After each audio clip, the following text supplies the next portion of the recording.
Everyone's panicking about tariffs and politics, but smart entrepreneurs see opportunity. When uncertainty hits, most people freeze, but the ones who win, they adapt. They don't get emotional headlines, they get strategic about margins. It is possible to build a profit-first business in America, but right now a lot of small business owners are confused. They're reading the news, watching tariffs rise, elections come and go, and we're all wondering the same question. Should we bring everything to America, or should we still rely on manufacturing hubs like China? Because both sides have merit. On one hand, we want shorter supply chains, control, and shorter lead times. On the other hand, we need cost, efficiency, and to be competitive on a global market. So with tariffs jumping, elections looming, and politics shifting every few days, we have a really tough time planning for the long run. And the problem is that you can't build manufacturing on guesswork. You need a model that works no matter what. I believe the truth is simple. You can't make everything in America, but you have to make the part of your product that creates value. You have to make the part of your product that your customer notices, the part they care about, the part they fall in love with, and the part that they choose over your competitors. Because this is the part that gives you leverage. This is what's called your core value add. And your core value add is more than just about pride or location. It's about economics. It's what allows you to operate on a global market. And if you can control this value add, then you can control your destiny. And once we focus on value, we have way more runway to handle tariffs. Because tariffs only matter when you're operating on razor-thin margins or you're not adding much value to your product. When you grow your value add and you protect it, you're not competing on price anymore, but you're competing on difference. But let's break that down. I said it before, but I'll say it again. Your value add is the part that makes your customers choose you.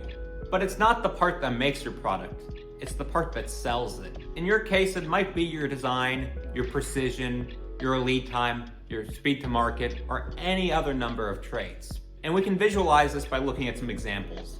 Let's think about Apple. Apple's core value add is not assembling phones. In fact, they have a company called Foxconn do it for them.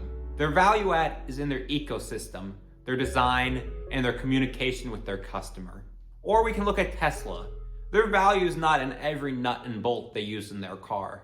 Their value is in the performance of their vehicles, the brand, and in the reputation of their founder.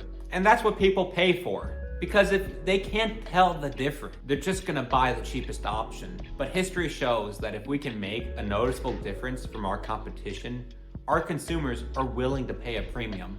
So everything else that doesn't make a difference, it may be screws, packaging, assembly, those are likely just marginal costs, and they're not impacting your core business.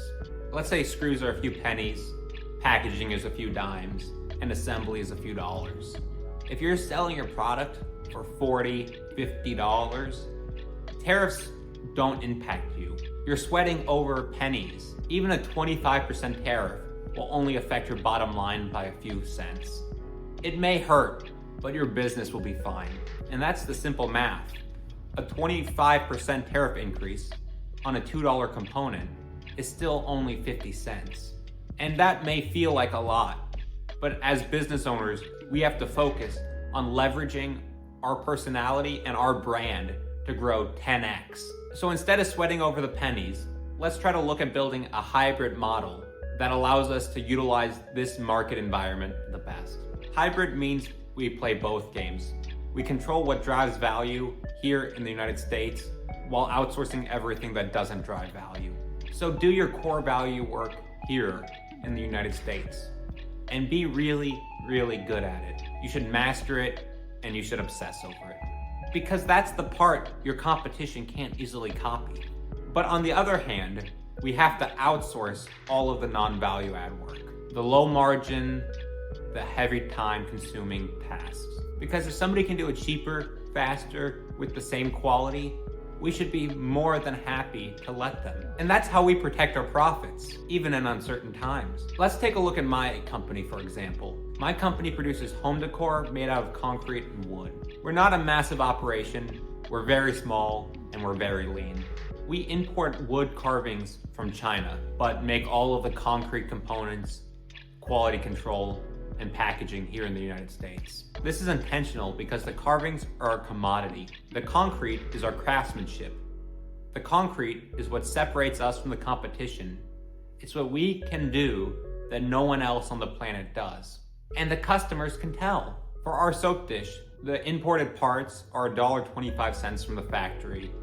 And then after tariffs and shipping, that goes up to $2.30. This means that the imported parts account for just under 8% of our sales price. So even if the tariffs were doubled, we would still be profitable. And that's the power you can gain from understanding your position in the value chain. So that import cost makes sense for us because it allows us to fill a role in the market that no one else can. Because everyone's fighting to make wood carvings cheaper. But we decided to make something different, concrete and wood together. There are thousands of companies running CNC routers, but there is only us providing our collection of neo-modern home decor. So that's what makes us different. And that's what we need to focus every second of our time being the best at. When you find your differentiation, double down on it. Don't spread thin, but go deep. And so here's how I think you might be able to apply this in your own business. Step 1, we need you to identify the core value proposition. What's the reason people buy from you? This should be the first thing your customers think of when they hear your name. And I would highly recommend you don't settle on, we make the cheapest something. Because cheap doesn't scale, value does. If your main advantage is price, you'll just lose out in the long run to someone who's hungrier than you are. Step 2, split your supply chain into what only you can do and to what others can do. Be aggressive. I know in my experience that in manufacturing, we want to be the best and cheapest at making everything. But that's not really possible. I know, at least in my experience, I can only be the best at one thing. And so you need to identify that one thing and lock in on it. Because every hour you spend that's not that one thing is an hour you've lost and a tax on your greatness. Step 3 is keeping your thing. It could be craftsmanship, it could be your brand, it could be your design, or anything else. But you need to keep it close. You need to have it done here in the United States. It should be the last thing you think of before bed and the first thing you think of in the morning. Because when you keep that thing close, your customers feel it and they love it. Step 4 is the hard part. We need to outsource the stuff that other people are already doing. But once you do it, you'll feel that these items don't actually make a large difference on your bottom line. But it will save you a mountain of time and headache, which is worth more than its weight in gold. Because if you can save just 10 hours a week, the long-term impact for your business will be immeasurable. So be aggressive and get as much time back as you can. And lastly, step 5, reinvest into what your customer sees. This is your brand, your customer interaction, your new product development, and your fulfillment speed. Because that's where your money is made. Customers don't care about back-end logistics. They care about falling in love with an item, buying it, getting it fast, and having good quality. And that's how I believe, as a small business owner, we can leverage global supply chains, even with very high tariffs. But I want to reiterate, these politics are not bad for your business. They can be an opportunity for you.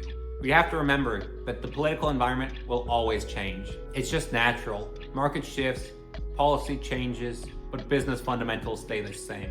Tariffs will go up and down, and policies will change with each administration. So we have to remember that we are inherently fragile as small businesses. So we have to do everything we can to build stability and resilience into our business model. That way, our business can thrive even when times are tough. And the only way I know of doing that is by protecting your value. Because if your business is producing value, you have nothing to worry about. And that's good for us because the ideas of protecting value never change. So that's our anchor no matter what the economy does. So as a business owner, you need to be focused on innovation, disrupting your market. And as long as we have a good vision for how to disrupt our market, the value of a screw or bolt won't impact us because we're building something to last. We're not here to build a small factory. We're here to dig a big moat, and that moat gives us durability. Our company is not just a series of products. It's something more, and that's how you build for tomorrow. We can't just build for today. We have to have a vision that guides us to being winners for decades. So here's the bottom line. I don't believe you have to choose between America and China.